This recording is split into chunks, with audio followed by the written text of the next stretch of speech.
All right, Coach, the calendar changes a little bit once again. Saturday is back to a Saturday again. As you reflect on weekday CUSA and the success that you guys had and the exposure, just kind of share your thoughts on the midweek games and the success that you guys had. Yeah, I think it's different for guys that haven't gone through it before. I think we had a handful of guys that hadn't, but most of our team had, and I thought they handled it really well. It's not real complicated formula. You just treat every day as, if Wednesday's your Saturday and Saturday's then your Tuesday, and you have to make sure your guys are getting their rest and preparing accordingly. But it is kind of nice to go back to a regular type of schedule where Saturday's your game day. I think the players would tell you that. But we handled it well, and now we have put ourselves in a position that, the more you win, the more is at stake. And, we have a lot at stake this weekend and the games coming up. On your radio show yesterday, you called Latimer probably the most improved defense that you've seen. Kind of share some of the problems that they present you. Yeah, they got a new coordinator. They're playing really hard. They're tackling well. They're in position. Nobody's really moved the ball consistently on them all year, including North Carolina State. So it's going to be a challenge. It's a different scheme than what we've seen in the last couple of weeks. So we got to prepare well for that as well. Questions for Coach? From where you were 0-3 to be in a position now where you're playing for those stakes, Yeah, there wasn't, the how we practice, the process, how we go about doing our stuff. It didn't really change. I think we played better, obviously, but I think the key part was that we stuck to what we were doing, how we were doing it. We just needed to correct some mistakes that we were doing in the games, and the guys hung in there. We played hard. That was the thing, that even when we weren't playing well early, we were still playing hard, which was good. So then we just had to play hard and play better, if that makes sense. And so, obviously, we're doing that now. Did it help to have a couple extra days after such an exciting win at Liberty to just kind of move past it? Yeah, I think so. I mean, it always helps to have a couple extra days, especially when you're midweek and getting home late. That's the big thing about getting, the night games where you have you're getting back, at 2 or 3 in the morning. Those are the ones I think that's the hardest on the players. So we had a day or two for them to get off, rest from that, and then, now we just everything. There's no more bye weeks, but at least you're on a kind of a regular schedule. Coach, Latic's got 2 quarterbacks that have been kind of in and out. Both of them have started. Are they similar? Yeah, I don't think there's. I haven't looked at an exact number of plays and per each guy, but I think they're running the same stuff no matter who is in there. And so I don't think there's a change defensively with one guy or the other. Since you've been here, you guys have run the ball real well, and in a sense, that's kind of old school to be a run-heavy team. Could you talk a little bit about your philosophy toward the run game? Yeah, I think we're committed to it. I think that's one thing about it, but also, we're gonna involve our quarterback in the run game, which some people do, some people don't. Some do to some degree. We do it to a little bit more degree, I think, from that standpoint. Obviously we know the importance of playing well up front. With our O-line, that's a consistent basis, and Coach Trickett plays a big part. Him and Coach Dressler and our offensive line guys do a consistent part with that. And you have to be committed to it. You have to be, now sometimes you're going to get outnumbered and they can outnumber you and put everybody in the box and force you to throw it. So you have to be able to throw it at times, and that's the thing that I feel good about, that we have the quarterbacks and the skill guys that if they're going to outnumber us and load the box up, we can throw it. And then that's a big part of being able to run consistently, that they can't just play cover zero, because you got a chance to get some big plays, and that's going to be. And I know that the next couple of teams will probably challenge us with that. Load the box up, see if your quarterback can pitch and catch.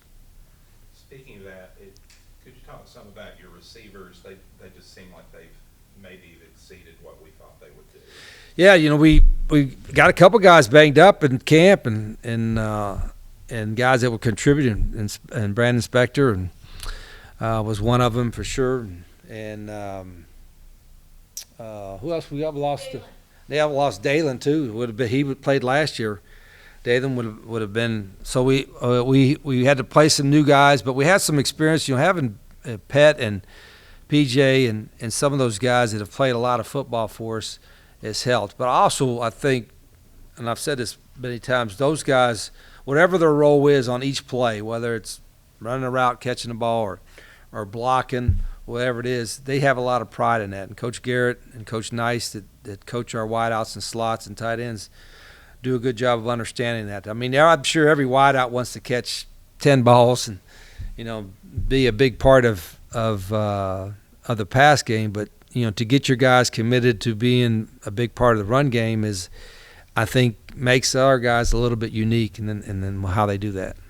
You guys have outscored people 145 to 37 in the second halves of the last 6 games. What do you make of that? I don't know. I think there's way too much always made of so-called halftime adjustments. I mean, you got 20 minutes and, 7 or 8 of it is walking in and out of the locker room. So you have about 10 minutes to really do anything. And so you'll try to fix a few things there, but you're trying to fix it throughout the game. I think the biggest thing, I think our guys are in pretty good shape. I think because our tempo and the way we practice, hopefully I think makes us still feel pretty good in the third and fourth quarters. I don't know if that's the determining factor or not, but I mentioned to our coaches that that sometimes when you're a guy that maybe get injured or you're not played as much and you're playing more, and that happens a lot toward the end of the year because of injuries, are those guys in shape to play the way we need to play? Because I think conditioning is a huge factor in football, and sometimes overlooked as the season goes along.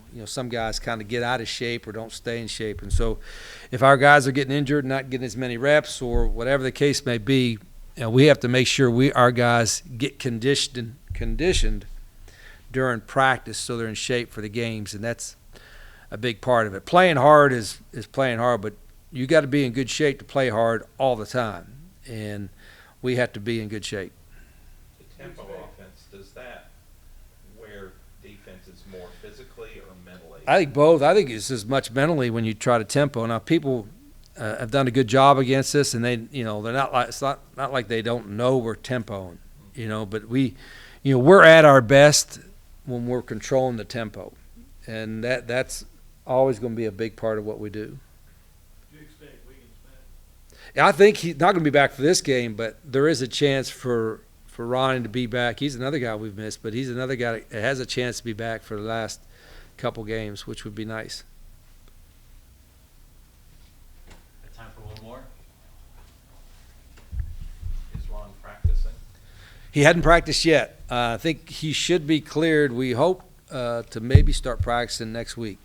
So he's out of the boot. He's doing, on the treadmill, but he hasn't done any individual or any of that kind of stuff yet. So hopefully we can get him started doing that next week. Conference USA Defensive Player of the Week. First of all, what does that honor mean to you coming off of a big win for the team? I mean, that means everything. I want to say, first thing I want to say is thank you to God for even blessing me with the abilities to even be in the position I'm in. And it just means a lot being that this is my second year here, being able to help my team win and put ourselves in a position to win a conference championship. And so, yeah, that's really it. It's a lovely thing. Tyler Huff, the Lockheed Martin Armed Forces Bowl Merit Award in 2023, finalist again in 2024. Tyler, where does the competitive spirit come from? We've talked a couple of times about not being afraid to put a shoulder, your face mask into somebody. Where does that competitive spirit, that will to win come from? I don't know. I just always love playing ball. Being a quarterback, I think you got to earn the respect of your teammates, and I think that playing hard and not being the kind of guy to slide or I think that just earns a lot of respect from your teammates, and I think people want to rally. They'll follow somebody like that. So I think that's always been my mindset. Questions for Jaimere and Tyler? What have been the keys from getting to 0-3 to now where you're playing for some big stakes? Some of the keys.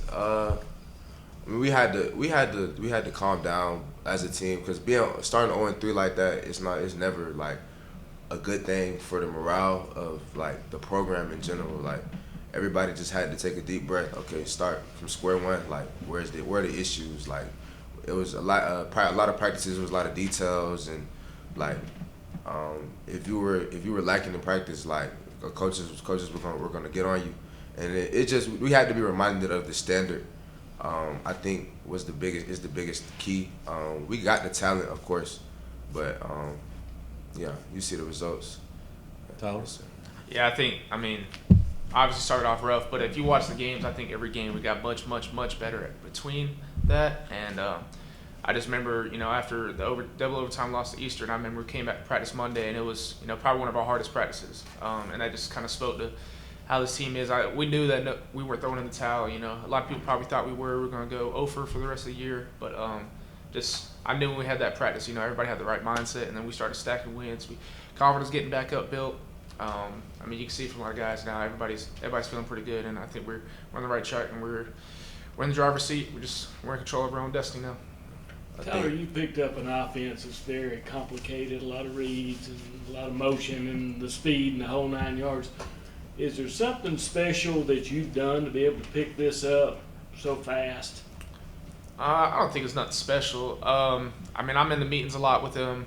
I sit in there with the offensive staff whenever they meet, just so I understand what they're thinking, what they're expecting of me and the entire offense, so I can, relay that to all the other teammates. But I mean, it's I played football for a long time. Everybody runs the same exact plays. Just what do you call it? Everybody runs the same plays. So I knew how to do everything. It was just getting it in and seeing how Coach Rich Rod wants it done, and Coach Smith. I mean, it just took me a little bit, but I mean, I feel confident now. But yeah. Jaimere, did you want to expand a little bit, going from 0-3 to 5-3? Yes, sir. I was going to say, us starting 0-3. I wouldn't say it's the best thing, but losing early like that either will make or break you. And I feel like at this point of the season, like all the winning we've been doing, we're always gonna go back to, okay, cool. We got to restart at the beginning of the week. Like, we got to work hard and execute. Like, that's really all I want to say about that. So. Jaimere, walk us through that interception that kind of sealed it there at the end of the Liberty game. Yes, sir. Yeah, that play was crazy. It had me in shock. But I mean, we got a cover one man coverage. I was off, and I knew going into the game that they like that little RPO out route to the boundary. So he had ran it earlier in the game, and it was like we were in cover 3, so I was bailing. So I kind of knew I was gonna get it later in the game, especially being that I was off. I just trusted my technique and broke on it and just made the play. The rest is history. Call game. Tyler, there was a highlight from another angle that we caught yesterday of Trey Stewart's first touchdown run. You almost caught up to him. It seems like there's been some big plays where you've been the most excited guy, whether you had the ball or not. Yeah, I mean, that's how it should be. I mean, unless you play college ball, you don't know how hard people work, and it's a special thing to score a touchdown. And for it to happen, that means all 11 guys got to do something perfectly. It's a special thing when that happens, especially when it's a big play like that, especially because they just scored. That was first play out of that drive to respond. I know they were shocked. We were shocked. That's a good feeling right there. Yeah.